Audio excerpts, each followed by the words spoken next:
Hello. I'm Skaff Elias. I'm here to talk about what video games can learn from collectible card games.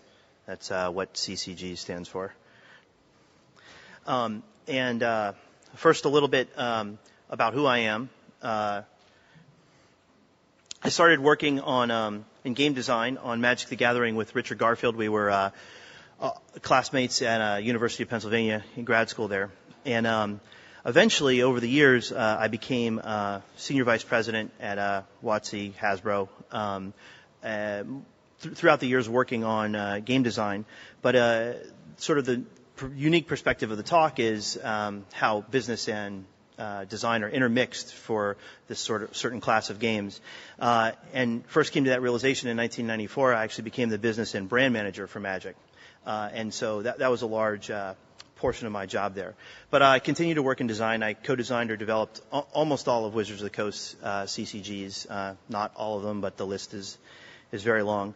A large part of what I did there was I designed the Pro Tour, the organized play system, the tournament system, leagues that both Magic and then eventually Pokemon used.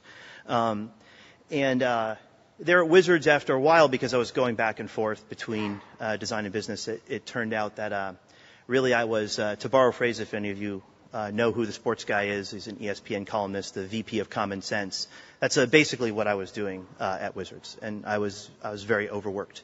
So in 2004, I left Wizards of the Coast, started a company called Three Donkeys with Richard Garfield. And it's mainly a consulting company, and we've done a lot of computer game consulting and also design. We did an Xbox Live Arcade game called Schizoid with a company called Torpex. And we've also published Spectromancer, which is something like a collectible card game. You can go look at it online.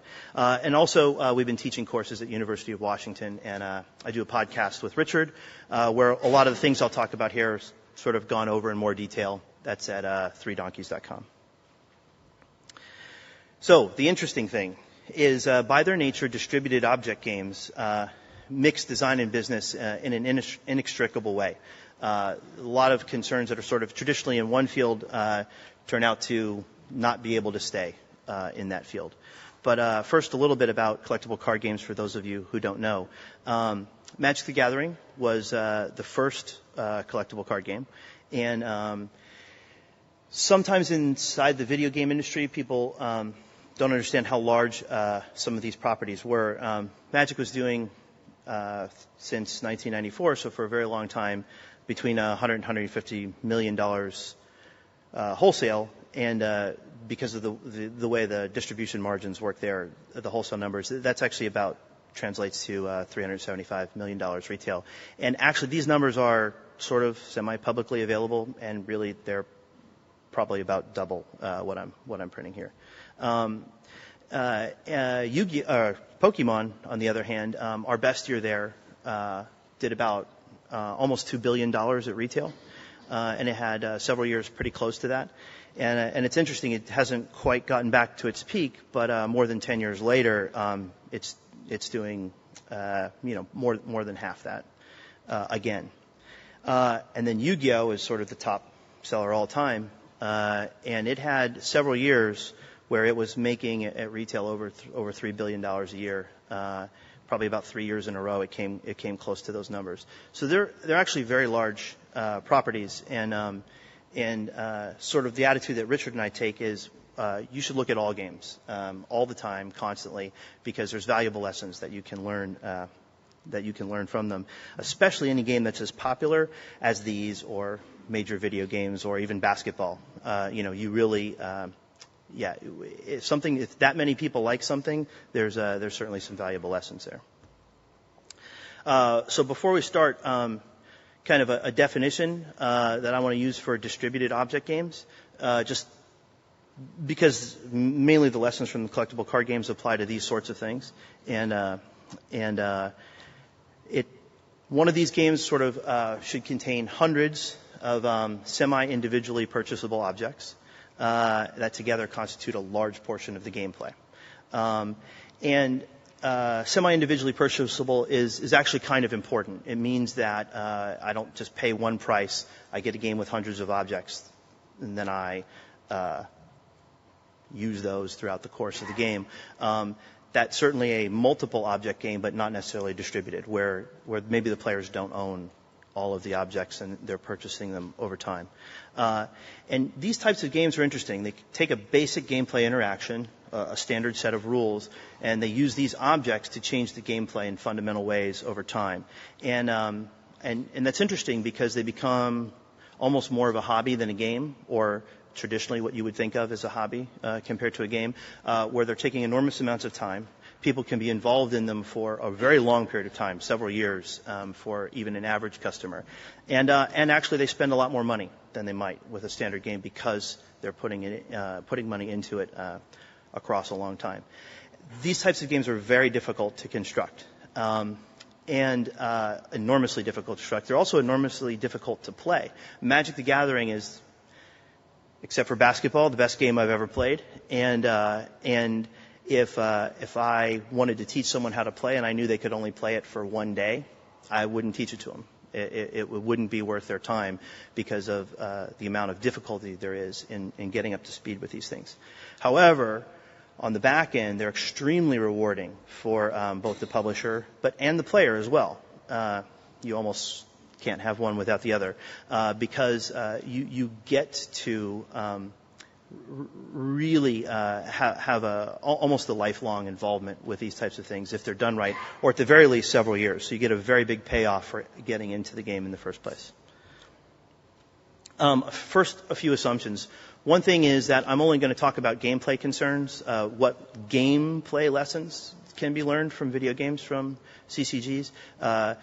There's a lot of other things they could learn as well, but just for the scope of the talk, we'll concentrate on those. And also, what type of video games can learn lessons from collectible card games. So I'm going to make just a few assumptions here. You can relax these assumptions, and there's a whole other interesting series of talks. I could talk for a semester on this sort of thing, but just to try and narrow the focus. The first one is a repeat purchase revenue model. And as I mentioned before with the distributed object games, not just that the objects get parceled out over time, but that people are making purchases over time. Essentially, you're creating an operating system and providing sort of new software for it constantly throughout the course of your project. It's very difficult for players and designers, so it needs to be built very robustly, because if there is no long-term involvement, it's a very dubious value proposition. Again, both for the publisher and the player. The fact that you don't have to purchase it all at once is a huge benefit for the player. And they get to try it first before they decide how involved they want to be. And then, hopefully, ideally, they're getting rewarded at virtually any level of money they decide to input into the game. One thing about this is it requires actually a very large degree of sophistication in the audience. It's very difficult to fool people for 2 years and several $1,000s of their money. This is something that's probably underrated, even for a game like Pokemon, where maybe only 20% of the people played, maybe only 10% played correctly. Those other players were extremely sophisticated about their purchases. I shouldn't say players. Those other customers were extremely sophisticated about their purchases. They knew more about Pokemon and what they were getting in their cards than 90% of the average video game player knows when he's actually buying a video game. They knew the prices of the cards. They knew what they were getting. They knew the back history. They were allowed to associate with this enormous amount of story. And the reason they had this degree of sophistication is they were watching the television show or playing the handheld game. And so they had actually, in some sense, put in hundreds and hundreds of hours of research into the brand. And by respecting that sophistication, we were able to provide them with a much better product. Another assumption, this is a very personal bias of mine, it's limited SKUs. I've seen a lot of times this sort of analysis paralysis on the part of the customer, and so I really like it when there's very few things for them to buy, and it does imply, since you're selling hundreds of objects, that there's some sort of randomized selling going on. It doesn't have to be fully random. I mean, you can be creative in your product. For instance, when people are purchasing new cards, they could get a random set of them, and then the next time they purchase, they could get a random set that they don't already own. You can change rarity levels. You can do all sorts of things here. It's not fully random, but the limited SKUs apply some degree of randomness, and that actually has some implications later on. And another assumption is that you're planning for success. You are expecting your product to be around for a long time, let's say at least a year of people you're actively supporting it, they're actively purchasing. And also you're planning for a very, very wide range of customers in terms of the amount of skill, in terms of the amount of free time they have, their psychographics, the amount of money they can spend. And another thing when you have a game that's lasting this long is since your customers come in at different entry times, that's actually another very important consideration when you're trying to build these games. So what are the implications of these assumptions? For these games, the purchase decision of the consumer is not made once. One-time deal, heavily influenced by the marketing guys who have put a big spend behind your initial launch. They're constant decisions. Absolutely, throughout the course of play, at any time, someone's able to make a purchase. Every single game is a sales pitch. Every single game that you have that someone plays, you should be thinking of, in a way, as a sales pitch to that customer, because they can just turn right around and make another purchase decision. And also, respecting all your customers pays off, because you will have an enormous amount of them. And if you start cutting off sections of that market, pretty quickly you'll see the effect in terms of revenue. If every game is a sales pitch, this is one thing to learn from collectible card games. The objects actually have to be pretty easily understood. Your audience is pretty sophisticated. They have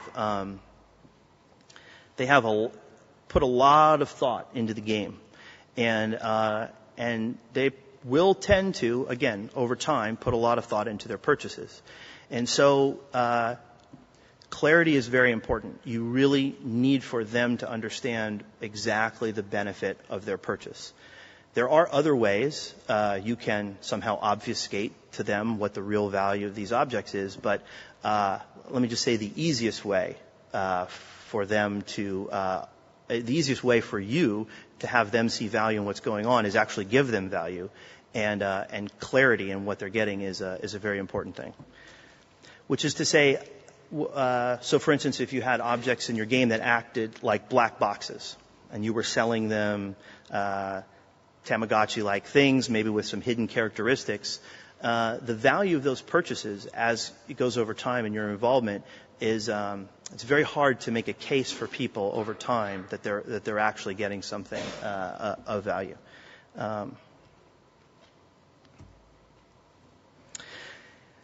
So this is an important one. It was really critical for us in producing these games that lasted. I guess Magic now is almost 20 years old, 18 years old.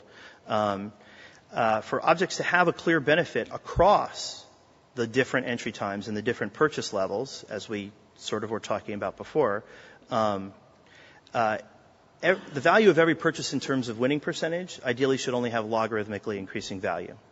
And the reason for this is sort of obvious. If I came into the game 5 years ago and I keep buying cards, and now you came into the game today because you just turned 13 or 14 or whatever the low end of your age range is, if these objects that I've purchased over time all have some sort of linear value, there's no way you can catch up as a new player, a new customer.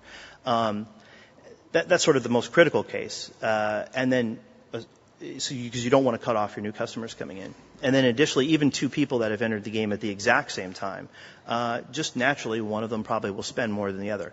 You want your players to get a benefit for spending extra money. That is, after all, how you make your money. But you don't want that benefit to be too high, because if it is, it scares away other customers. And sort of the solution to this logarithmically increasing value. There's a lot of ways to accomplish this. The easiest way is that you have some sort of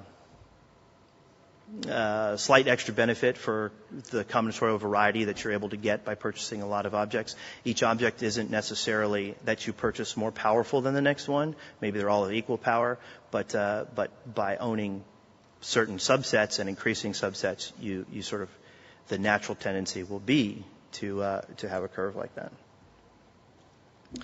And also,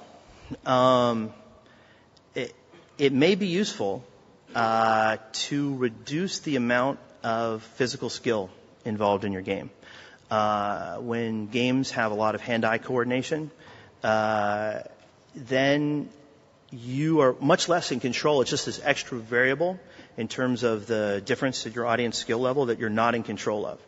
And people can have very, very, very wide ranges of hand-eye coordination, especially if you're talking about a game that appeals to a wide age range. And this sort of thing is sort of important because it's really difficult for a person to see the benefit of, let's say I'm making a first-person shooter, and this gun is 10% better than the other gun. Well, that may only matter if I'm playing against someone who's in the exact same skill range that I am in. And that might be a very small fragment of the audience. Most likely, if you gave me a gun that's 10% better than another gun, I'm just going to get killed anyway. So the value of that purchase is very, very minimal for me.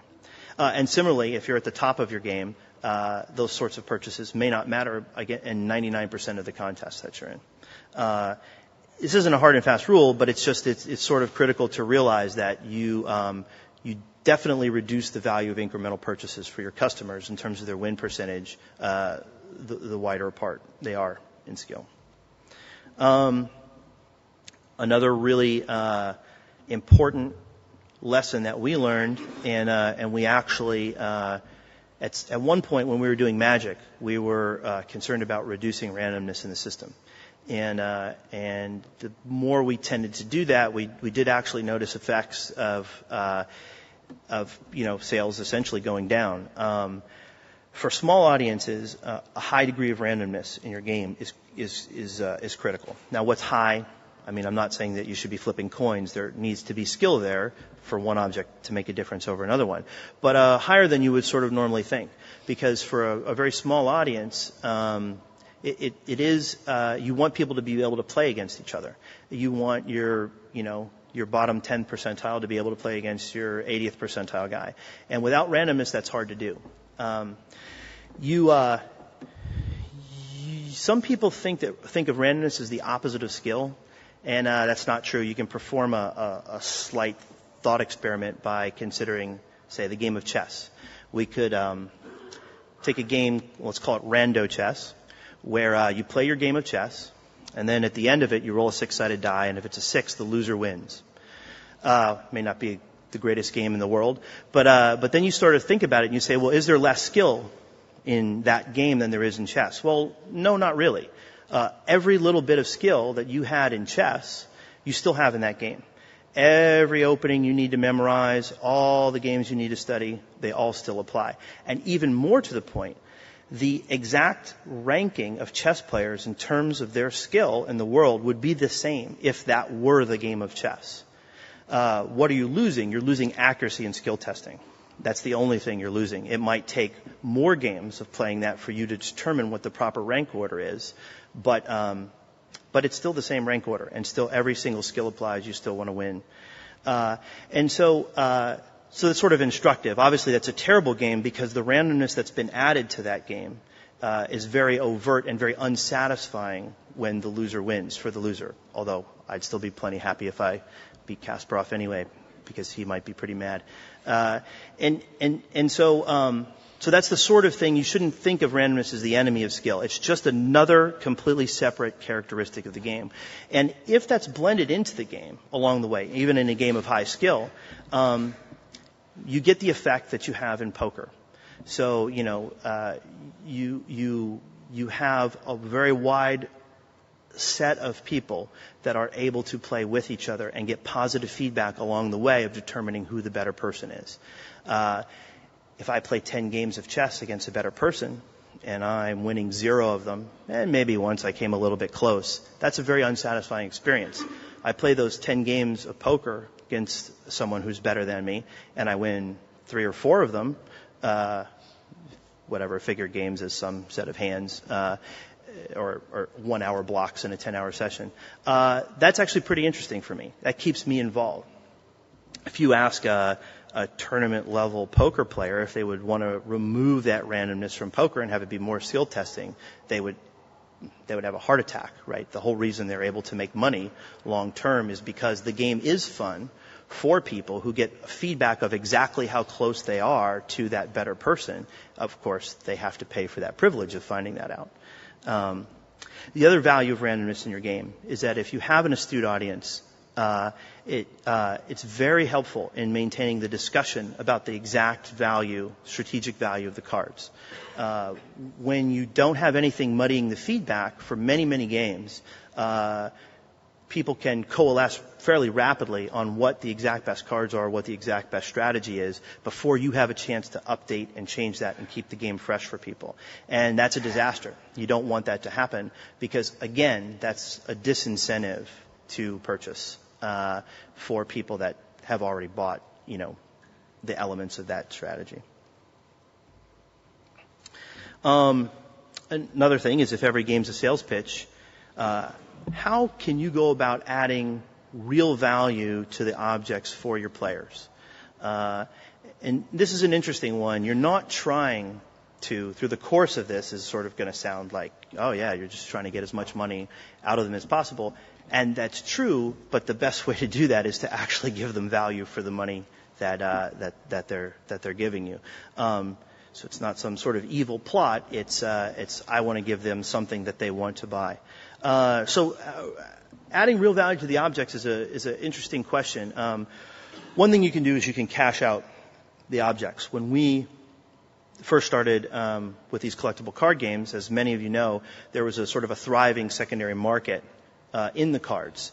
Specifically because they were purchased randomly to begin with. So you didn't have all the cards you wanted. Some people, you would get a sort of a better overall value if you're buying them randomly, but if you really only wanted specific things, you could just buy that one card.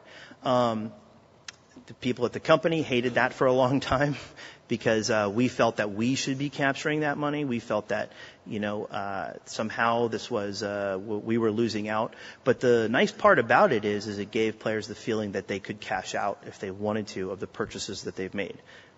How many do cash out? A very low percentage. But that didn't matter. There was the belief, and it was correct, that if they wanted to cash out, they would get some of their money back. So the objects had a real value for the players.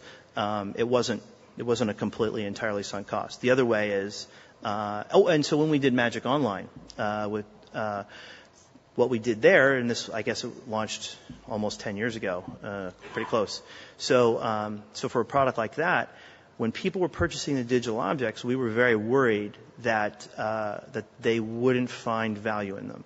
So there's a cash-out system there where you can convert your digital cards into paper cards. You say, get rid of my digital card, we'll mail you the paper card. There's some restrictions and constraints. But essentially we felt that was important when the game first started in order to give people real value for the objects they were purchasing, that they clearly understood. I think that's less important in today's day and age. People are much more used to buying digital objects. Digital secondary markets are common. But back then it was a really critical thing. Tournaments. Let people play tournaments of your game if it's a competitive game. And that gives people, again, real value for the objects that they've bought because they go to a tournament, they compete, they win. There's social currency in winning. There's real money in winning. And so that, again, adds value to their purchases. Fulfilling people's desire to collect, building community. These are all sorts of things that aren't quite tied into gameplay. all very, very, very important. When you have a product that's going to be like a hobby, you need to think about these things. Again, returning value to their players for being loyal, for being in the system for a year, for making the purchases across time. There's a lot of other things that are sort of outside the scope of the talk that you can do. But the point is to figure out how you can provide that value to your players for being loyal customers and feed that. If every game's a sales pitch, then the scary thought is that your customers are your salesmen. And that is pretty scary. Intermixing, but in order to facilitate them, being your salesman, it's really nice when you can intermix large populations of customers because it gives people more opportunity to play and more opportunity to play against a very wide variety of people. Again, here's randomness absolutely helps. I mean, you look at tournament games played for money in the paper realm, and you have a 50-year tradition or more of chess being played for money, and it's nowhere near as successful as poker. And there's a big reason for that. The randomness and the allowing a much larger group of people to play, much easier to find a poker game than a chess game, much more positive feedback for doing okay, is critical in that sort of poker's tournament success. Because it allows you to have fun when you're playing against people that might have a better deck. And then here's another important thing. If you're playing against someone in any of your game interactions, you really do want, again, because you want your customers to find value in purchasing more objects, you want them to run into somebody who has bought more objects, who is beating them, and they think they're beating them because they bought those extra objects. If there's no randomness or a low amount of randomness in the system, they will not have fun throughout that process. If there's enough randomness in the system, they will have fun because maybe they're winning 45% of the time. And that's actually really an important sort of number. I mean, you really would love that to happen, and you would love people to think that the extra purchase they make is going to be the one that puts them over the winning percentage. If they're winning 0% of the time, they're going to have an awful, awful, awful time, and they're going to think they need to make too many purchases, that it's too far beyond them. So this whole thing actually implies, this is something we struggled a lot with in the tournament formats for Magic, and actually a little bit even Pokemon. It implies limiting the potential number of formats you have to play. You can play StarCraft in a million different ways on a million different maps, and if you have 1 billion customers, you're fine because all of those things will fill up. You'll have plenty of people in each of those. But except for the very top-end games, that's not a luxury that most games have. You need to get in control of the number of formats that people play your game. And it's a really hard lesson because every one of those games offers something fun and offers a little bit different way to play. And you want there to be different ways to play. But you have to balance the consideration of making sure there's a robust audience in each one of those. Or else you start, again, to lose the value of players as salesmen, and you lose sort of the value in any sort of social currency built up in being accomplished in any one of those formats. This is a really important lesson, especially for video games. It's sort of a side digression. It's not so much about the intermixing of business and game design, but it's something that I think a lot of people don't realize. And that's reconfiguration in these distributed object games is half the game.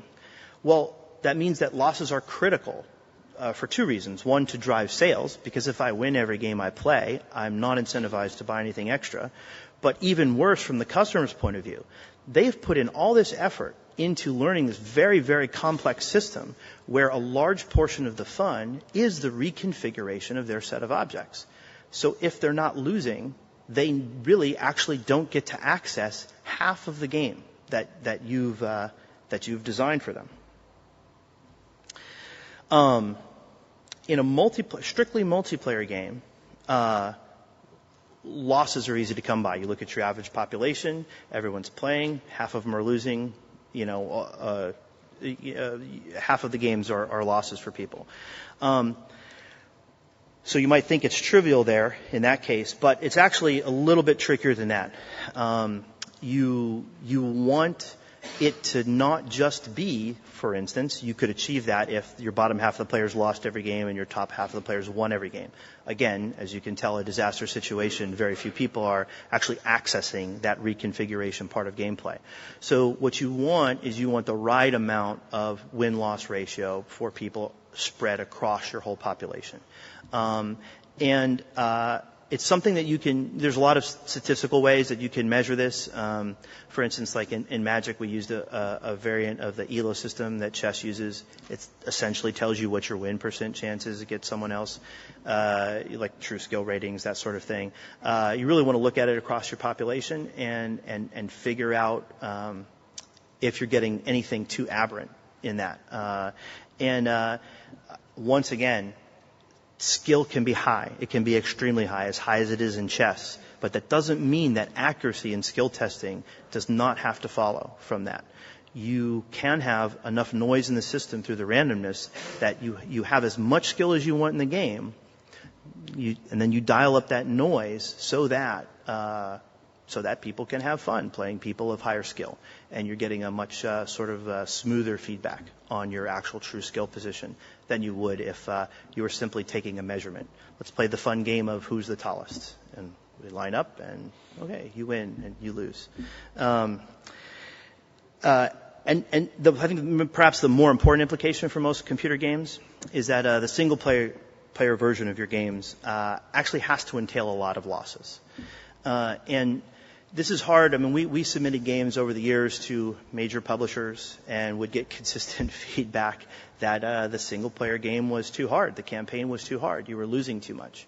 And we tried to make this exact argument that I'm making now of, well, you've got all these digital objects. If they're winning all the time, like the player should always win. Well, if they should always win, then there's no reason whatsoever to have a distributed object game. You're not accessing half the gameplay. The fun in these games is in losing, reconfiguring, going back, playing, and winning. And I don't know what loss percentage you're supposed to have, but it's pretty high. I mean, even if you're losing 70% of the time, it's fine. It's a single-player campaign. The win, sure, they should be able to win at the end of the campaign, but along that way, they need to be generating losses at a much higher rate than you would normally most people from a game design sense would consider, especially a long time ago. And again, if reconfiguration is half the game, repeat play is critical. You want to be able to play against that same person with that same deck after you make a small tweak. You want to be able to get the tactical part of the game under control so that you can access the strategic part of the game.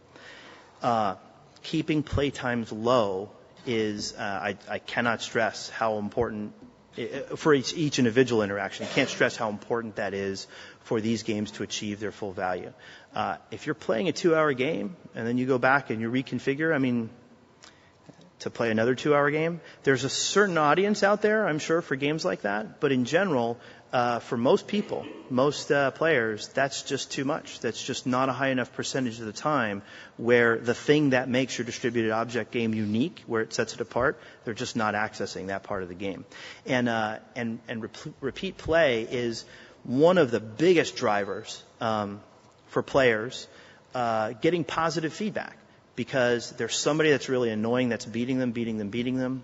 They go back, pull another object out of their collection, change their thing, and beat that person. There's no better feeling that now you have this recurring villain and or best friend or whatever, and now you're beating him. And we really struggled with this at Wizards. We kept trying to in R&D move playtime down. And if I were making a new game today, it would have an even lower playtime than Magic. And now, design and business in these sorts of games are intermixed in an interesting way. Some examples. When you change the rarity of an object, you're not just changing it in a game design sense to the frequency that it might appear for a player. You're actually changing the price of the product. At Wizards, we used to look at, well, if you're a competitive player, roughly what percentage of the objects will you need to buy? How much will you need to spend to be competitive? And if some of those objects change in rarity because you decided, instead of 1 in 10 for this card to appear or object to appear, it's going to appear 1 in 12 times. Now all of a sudden you've actually made sort of what would normally be considered a major marketing decision. It's not like I'm the head of marketing for a project and I decide to call down to R&D and talk to some junior level designer and say, should we put this out at $29.99 or $49.99? And they thought, I don't know, $49.99. Great, we'll go with that. And that's actually the decision that's being made constantly in these types of games. Something no less powerful than that. Even when you change the power of an object. I mean, rarity, sometimes maybe that's a little more major decision, but when you change the power of an object, I've got a dragon of 42 power, and I don't know, he's not quite good enough. I'll make him 63 power. And just tweak it out. Again, it's this sort of seemingly very, very, very minor decision which ripples through the whole system. Now, all of a sudden, your average price for your game for a competitive player could be, I don't know, $30 a month instead of $20 a month. And you've sort of completely unthinkingly made that decision about how many sort of top-level cards are needed and what's required to access play. I cannot stress enough how important it is to understand what your audience is. At Wizards of the Coast, we would sort of break down our audience into various categories. These are competitive people. These are kind of casually competitive people. These people over here don't care. They like the art. They love dragon pictures. And you sort of look at all those people, and when you make these decisions about small power rarity changes, you are, again, changing the price of the product for those people. Just as much as if you actually change the dollar sign. And another thing is the release schedule. Something as simple as changing the release schedule has major implications for not just the gameplay, but for well, I'll give you a specific example. These games, these combinatorial games, are very difficult to coalesce around sort of proper strategy, and the very top level players enjoy that and like a fast rate of that.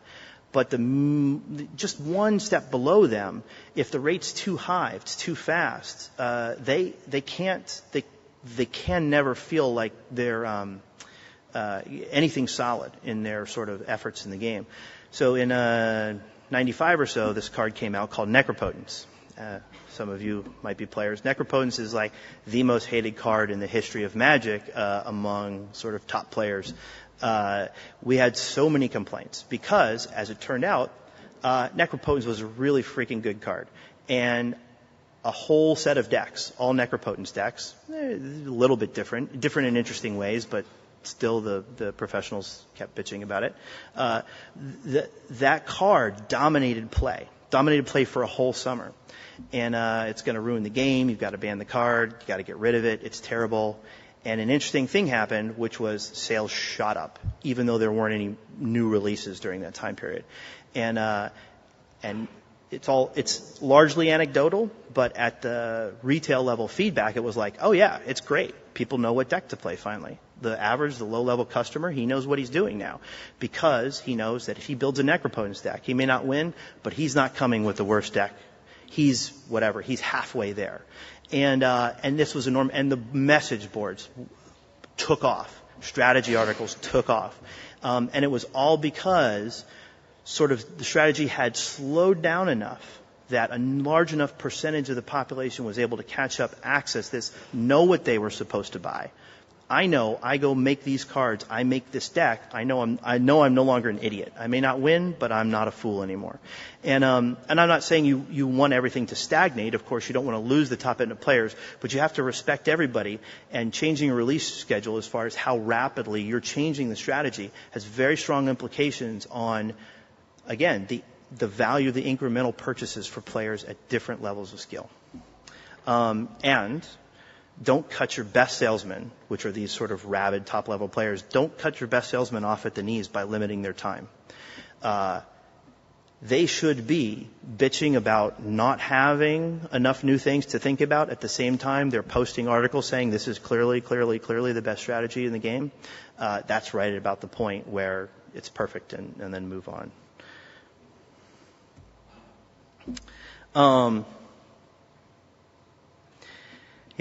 Changing the price of the product changes your potential customers. When you change the price of the product, either because you made the dragon have an extra, 3 hit points, or if you make an actual change to the price, you change who your potential customers are. And this is another thing where I think sort of more traditional marketing people might actually be more concerned about this sorts of thing, where they'll say, well, I'm making a game for 10-year-olds, so I'm going to put it out at a certain price point versus a game for mature audiences. And it makes a big difference. And so it's something to consider. You need to actually really know who your customers are, who the customers are on the fringes, and how sensitive they will be to price changes in your products that you're doing all the time by changing sort of what mix of objects that they need to buy, what rate they're expected to buy the objects at, et cetera. One thing that we did, it's a lot less important for digital games, I think, is we were very big on the organized play. Tournaments, leagues, that sort of thing is a very powerful tool. Sort of the interesting part about this is that, is it marketing or is it design? When we started it, it was sort of traditional event marketing. And I think that's sort of how many people would view it depending upon the company today. And there, it was an intermixture. It's design. It was the only way we had to patch the game. Games aren't just their rules. They're not just the rules that come in the rule box. It's how people play. Every game, nobody plays by the rules, or there's variations of the rules. So by being able to pick that, you're actually effectively changing the rules that people are playing by. It's a very powerful tool, and it's very similar, like the way we thought of it is to patching the game. By patching the format, we actually were sort of patching the game as per rules that we put out. And it's a really interesting question because there's a lot involved here in the actual, I would say more sort of event marketing mold. Like one thing that we ran up against, especially with Pokemon, is keeping these playtimes short. You've got kids, you've got 6-year-old kids, you've got 7-year-old kids, so they're going to come into the game and they can't play. They can't sit there for 2 hours and play. I mean, that's at the low end. Most of them are 10 years old or whatever, but even a 10-year-old, he can't sit and play an hour and a half in a row. It's just not going to happen. It's a terrible event. It's terrible event marketing. Doesn't work for anybody. Doesn't work for the parents, the kids. A lot of crying. There's a lot of crying at Pokemon tournaments. And so then you have to start thinking about, again, the design implications of that. Lower your play time so that they can play. Well, what does that mean? Does that mean then I can't play best out of 2 out of 3? Maybe I can only play one game. Maybe I need to change my mix of cards. Maybe I need to start discarding defensive cards so that the game moves faster. And then, of course, this whole big cycle, then that affects how much skill there is in the game if you're playing just one game at a time or best 2 out of 3. So you play 2 out of 3, it's more skill testing, you can develop more consistent winners, a lot more social currency is being able to be built up among the audience for winning at tournaments because there's these consistent winners. You feel like you might be able to get a prize, you feel like improving skill at the game or buying more objects will actually help you. Or do you dial down toward the randomness end so that the tournament will run more smoothly? Well, the answer is somewhere in between. You need to take all these things into consideration based upon your audience, and that's probably happens just as much with online play of these games. Are people expected to play a 1-hour game at lunch, or is it a game for kids? Is it 10 or 15 minutes? Well, your design and the very little things you do in those objects that come up are going to affect that playtime. If your tournaments are important, then you really need to be concerned much more about playtime than you were if they were not important. And another thing is that organized play might be sort of, you think of the organism, the rules, as unimportant as I actually think they are in most games, are the skeleton. If my game is let's flip coins and see who wins, or cut for high card, you're not going to have a Pro Tour. It can't happen. There's no way for you to get consistent winners on that. So you do need a certain underlying structure, rule structure, in order to build up certain types of tournament structures, especially the competitive ones. So, a couple extra concerns, long-term concerns. How do you keep objects interesting in the long term, over the course of several years, and why should you care? Well, you should care because hopefully your players are playing, and I don't mean to say that every game that has distributed objects is going to last for how long did I say Magic was? 18 years, but it might last for a year across several releases. That's sort of maybe a little. That's not normal for a game. So yeah, it definitely does matter. We found that we couldn't just allow cards to live forever in the environment, because when a new player came in, they felt hopelessly outmatched because you have thousands of cards that I don't have. So we would rotate objects out. That was part of what we did with the tournament formats. And an interesting thing, in the long term, in the medium term, you need to rotate objects out so no one is expected to have to make purchases at too high a level. And in the really long term, you want to start rotating objects back in, because just as I was saying about the cash out value, if the cards have no value after 2 years, again, I should use objects instead of cards. If the objects have no value after 2 years, that's bad. But if they can always keep rotating back in, there's always a chance of rotating back in. That gives people hope, and it actually does, in fact, increase the long-term value of those cards. Avoid complexity creep.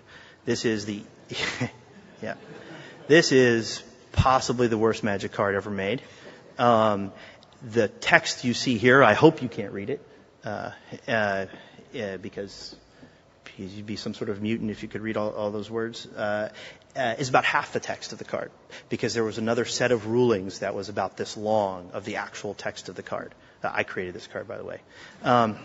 Yeah, what a disaster. It's the easiest way to sort of, I've got to put out more objects and more objects and more objects. Well, yeah, let's just add another line of text. Let's have it be resistant to fire. Let's have it, increase your accuracy by 10%. Let's also have it have you draw a card and take a card away from it. You just keep adding this list of things that these things do. And then if that's the way that you're trying to keep your design fresh, so across 2 years, you're going to end up with stuff like this. So you really do need to get in control of it. I would set hard limits right in the beginning on how complex your stuff's going to be. And avoid power creep. Here's another really bad card for Magic. I didn't create this one. Not that dumb. If you have power creep, two things will happen. One, you won't be able to rotate objects back in, because they'll be awful. And that's a minor concern. The major one is that you won't be in control of your game. You won't be in control of, if the power keeps going up, you will not be in control of your playtime, because now maybe all of a sudden the game is ending on turn 4 instead of turn 10. You won't be in control necessarily of the amount of randomness in your game. For Magic, it's a very specific example. You're drawing cards. Something that ends on turn 10 is going to be, in a way, inherently less random than a game that ends on turn 4, just because you're accessing more cards. Your distribution is more even. But in all these games, just a little bit extra, a little bit extra, a little bit extra. I keep making my gun a little bit more powerful, a little bit more powerful, a little bit more powerful, so that people want to buy the next version, buy the next version, buy the next version. And then pretty soon, you'll end up, everything's a one-shot kill. Clipped his ankle, he's dead. And so that's a real problem. So you, ideally, if you can handle it, over the long term, you would like the power of your objects in year 18 to be the same as the power of your objects in year 1. And that won't happen, but as long as you keep having that as a goal, you'll cycle up and down. And in conclusion, there's probably, I would say there's 2 major lessons that I would like to get across. One is there's no substitute for studying games, all games. Any successful game, I don't care whether it's basketball or poker, the chess rating system, chess formats, any of these popular games, they have a valuable lesson for the game you're working on. I cannot possibly understate this particular thing. Probably you have a problem that's been solved by someone. Maybe it was solved by someone making the golf tour back in 1925. I don't know. Maybe it was solved by someone last year who released a great RTS. The answer is out there, or at least something that's going to give you an idea for a problem that you have. And the other one is that your customer does not care what your org chart is at all. So the fact that it's this person's job to set the price for a product, and it's this person's job to figure out what the power level is, you people need to get together and really figure it out, because you're both working on the product. All the customer cares is what that ends up to him in the long run. And this is hard. This is one of the hardest lessons for us at Wizards, because it's very painful when people are stepping on each other's toes, and you're gonna have that both from the business people and from the marketing side. But it's critical in these games to work it out, because there can be such an amazing value proposition for the customer and the publisher if you're able to sort of throw those divisions away and think of everything in terms of the end utility of the decision. That's it.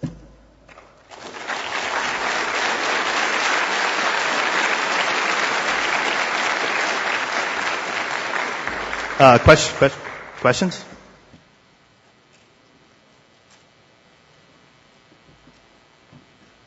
Use the microphone. Oh, everyone, please fill out the cards. And, yeah. There's a couple of different CCGs I've been involved in, Magic being one of them, the other one being Legend of the Five Rings. One of the differences I noticed between the two is that in Legend of the Five Rings, the common most... sorry, could you speak more into the microphone? I can't quite... Sorry. Yeah. In two games I've been involved in, Legend of the Five Rings and Magic. And one of the differences between the two is in Legend of the Five Rings, the commons were of more variable power than they are in Magic. Usually the commons in Magic are almost kind of throwaway cards when you get to the higher level. It's the uncommons and the rares that people tend to play with. Do you have any thoughts about that? One being the better design? I guess my main answer to that is to disagree. Magic, there's plenty, like if you look at, it's varied over the years. Certainly if you look at a tournament decks in Magic, I think there's going to be, as many common cards in those top level decks as there are in the other rarities, or at least it'll be close. Certainly when Magic first came out, lots of the most powerful cards were in common.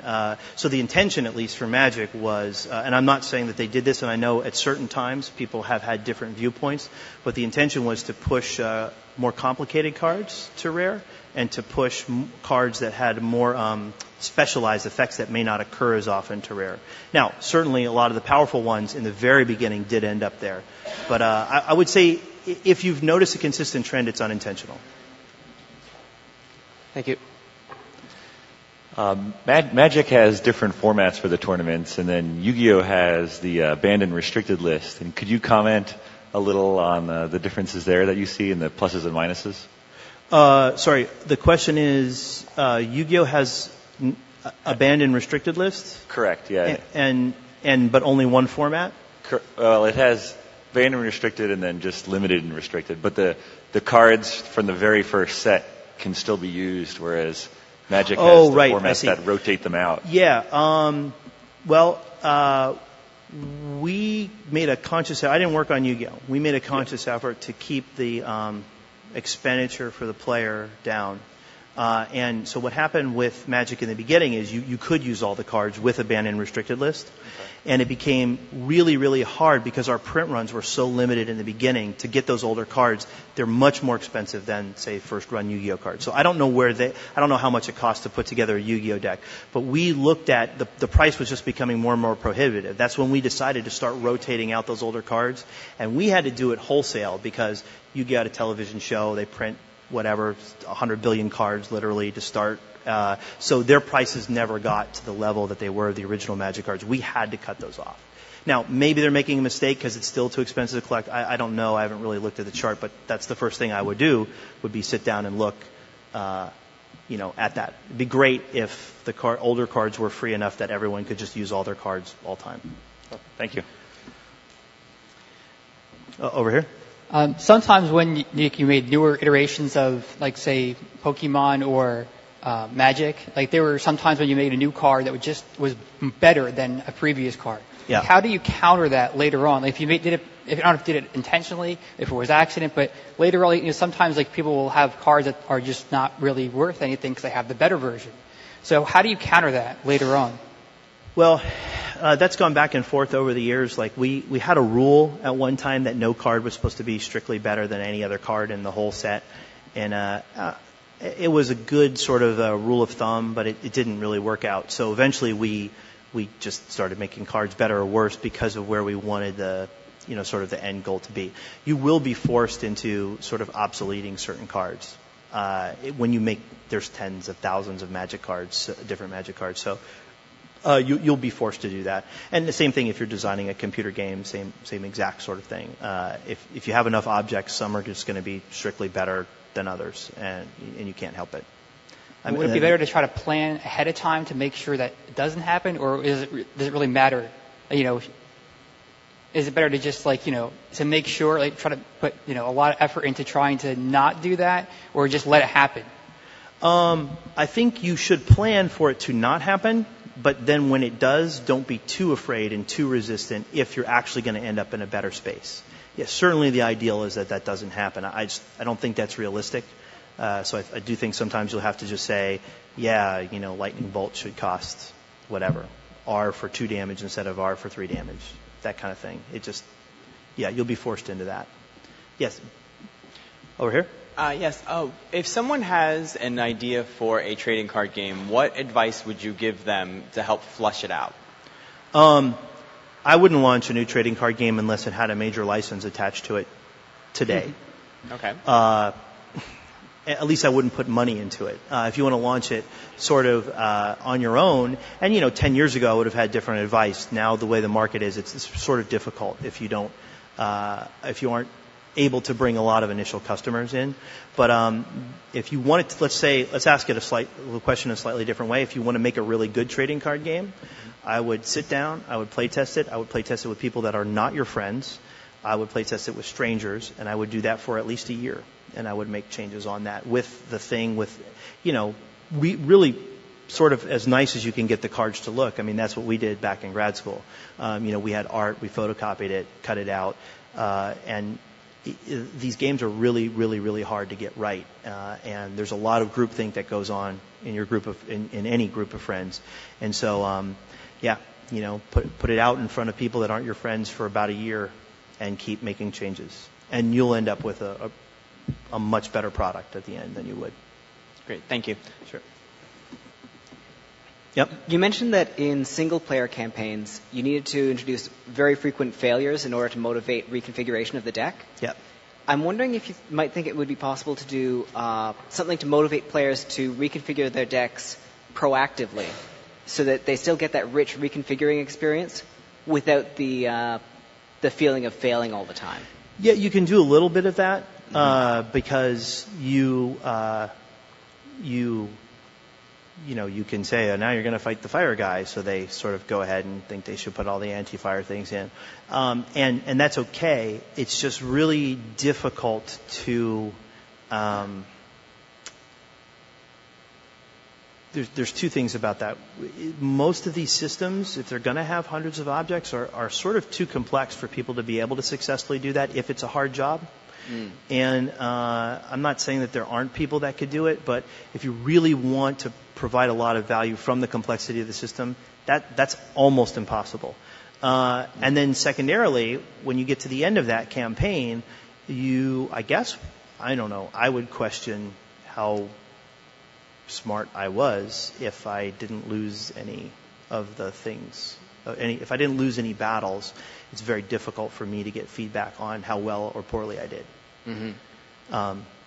I think it's more the nature of the complexity of the system makes it. I definitely understand, and in fact, the game that we submitted that was rejected had a lot of that in it. But I think you still needed to generate the losses in order to, in order to really do the hard thinking about your deck. Thank you. Yeah. One of the advantages of going digital is that you can update cards at any time. So you don't end up with a Necropotence or a Channel Fireball situation. But at the same time, you saw that sales surged as a result of players seeing which cards were needed. Right. So how do you So updating cards is a very hard thing, even online. Just because it's possible to update does not mean that you want to update them. Because someone's purchased this card. They feel really good about this purchase because that was a very powerful object that they bought. And then you decide later, this is going to be the last question and then we'll go. So then you decide later that thing was too powerful. Well, maybe I went out and bought that thing specifically because of its power. Well, now you nerf it. Well, how does that make me feel? How does that make me feel the next time I think there's a really good object out there that I want to buy? Am I going to spend money on it? No, how about if I wait and see if you nerf it or not? And that's a decision you don't want to make. It's much better to constantly move forward if you can. Sometimes there'll be something so broken that it's just destroying the game and you have to deal with it. But aside from that, if there's any way you possibly can, don't take away what people have bought. It's a terrible thing. Okay, thank you. Sure. All right, sorry, no more time.